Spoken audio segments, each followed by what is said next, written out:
ছোট্ট একটা কথা, আমাদের ক্যারিয়ার, আমাদের স্বপ্ন, আমাদের সব কিছুই আছে। আমরা বড় বড় স্বপ্ন দেখি ঠিকই, কিন্তু আমাদের নিজের দায়িত্বটা নিজেরা নিতে শিখে নেই। আমাদের নিজের দায়িত্বটা নিজেরাই ভুলে গেছি যে আমাদের আসলে দায়িত্বটা কী, আমরা কী চাই, এটা আমরা নিজেরাই করতে পারতেছি না। কারণ অনেকজনে নানান তালের কথা বলে, আমরা ওইগুলোর দিকে মন দিই, কিন্তু না, আমাদের ওই দিকে মন দিলে হবে না।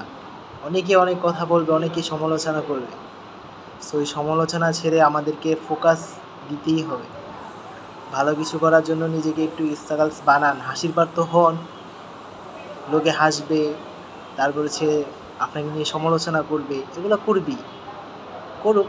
যখন আপনি সফলতা পাবেন বা সফল হবেন, তখন ঠিকই আফসোস করবে ওনারা, যারা আপনাকে নিয়ে মজা করতো, ঠাট্টা করতো, ইয়ার্কি মারতো। ওই দিন তারাই আফসোস করবে, হায় রে, আমরা তো মজা করছি, আজকে তো সে অনেক বড় হয়ে গেছে। সো এই জিনিসটা ভেবে জাস্ট একটু একটু বিল্ড আপ করেন। অ্যান্ড কে কী বললো এগুলো দেখার টাইম নেই, বাদ দিয়ে দেন।